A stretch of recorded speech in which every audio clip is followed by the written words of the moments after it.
ගුරුවරයාගේ හදවතේ තියෙන තමන්ගේ ගෝලයාව තමාගේ ශාස්ත්‍රීය මට්ටමකට කරයි කියන්නේ තමන්ගේ හැකියාවට වඩා ලොකු තැනකට ගේන්න තමයි ගුරුවරයා උත්සාහ කරන්නේ. නමුත් ගෝලයා උත්සාහ කරන්නේ හැම වෙලේම ගුරුවරයා අභිභවායන කියන එක දැන් ගොඩාක් සමාජයේ දකින්න තියෙන ඒ කාලේ දුකිල් මොසල කතාවේ ඒක තමයි මේ දකින්න ලැබුණේ. නමුත් එහෙම නැති හොඳ දරුවෝ ඉන්නවා ගෝලෙත් ඉන්නවා. නමුත් වැඩි හරියක් අපිට දකින්නේ සමාජයේ ඒක වෙන්නේ ශාස්ත්‍රයේ යම් කිසි ප්‍රමාණයකට ප්‍රගුණ කරගෙන යම් කිසි ප්‍රමාණයකට එහෙම නැතුව සම්පූර්ණ ගානට ප්‍රගුණ කරගෙන නෙවෙයි. සම්පූර්ණ ශාස්ත්‍රයේ ප්‍රගුණ කරපු ගුණාත්මකයෙන් ප්‍රගුණ කරපු ගෝලයෙක් නම් ඒ විදිහට කටයුතු කරන්නේ නැහැ. නමුත් භාගයක් ඒ කියන්නේ යම් කිසි දෙයක් ටිකක් පුළුවන් වෙච්චහම කියනවා අං වෙනවා කියලා නේද? ඉතින් ඒ අං වෙන කට්ටිය ගොඩාක් ඉන්නවා සමාජයේ දකින්න.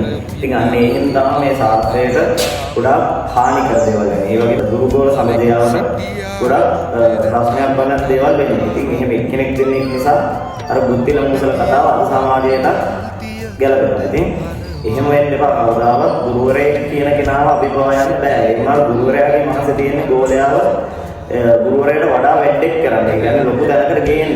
ඉතින් ඒක හදවතින් ඉන්න ගුරුවරු රැක ගන්න. එහෙම නැති වුණොත් එහෙම ගුරුවරයාගේ හිත කලකිරලා කොච්චර මේ ශාස්ත්‍රයේ දැනකට ගියත් ඒකේ වටිනාකමක් නැහැ කියන එක තමයි පෙන්වලා දෙන්නේ. ඔයාලා නැත්නම් ඔයාලට වෙන්න පුළුවන් ගුරුවරයාට වඩා පිළිගන්න පුළුවන්, ගුරුවරයාට වඩා විතර ගන්න පුළුවන්, ගුරුවරයාට වඩා පරිගායනා කරන්න පුළුවන්, ඊට වඩා රසකට දාන්න පුළුවන්. එතකොට මේ මොන දේ තිබුණත් ගුරුවරයාමයි. ඒ දැනට ආපුහම ඒ දේ අමතක කරන්න හොඳ නැහැ. නැත්නම් ගුරුවරයා කියන කෙනා පහත් කරලා මෙයා මොකක් කෙනෙක්ද මෙයා කවුද කියලා අහන මට්ටමට ආවොත් එහෙම අර ප්‍රගුණ කරපු ශාස්ත්‍රයෙන් කවුරුත් ගණන් ගන්න නැහැ. ආදරය කරන මිනිස්සෙක් වෙන්නේ නැහැ ලෝකෙ. ඔයාලා හැමෝම කැමති අසහාය චරිතයක් වෙන්න හැමෝම ආදරය කරන කෙනෙක් වෙන්න. ඉතින් මේ හැමෝම ආදරය කරන කෙනෙක් වෙන්න නම් ඔයාලා මොකද කරන්න ඕනේ? හැමදාම බොල් වී කරලා දෙන්න නැතුව හොඳ වී කරලා දෙනවා. ඒ කියන්නේ නිහතමානීකම ගුරු ගෞරවය රැකගෙන වැඩි ගෞරවය රැකගෙන මේ ශාස්ත්‍රයන් වල තියෙන වටිනාකම රැකගෙන අන්න එහෙම ඉදිරියට ගියොත් තමයි අන්න හොඳ වැඩක් විදියට සමාජය පිළිගන්නේ. නැත්නම් කවුරුත් ගණන් ගන්නේ නැහැ. හැබැයි හොඳට බිඳුම් ගන්නත් පුළුවන්, නන්නත් පුළුවන්, දෙක ගන්නත් පුළුවන්.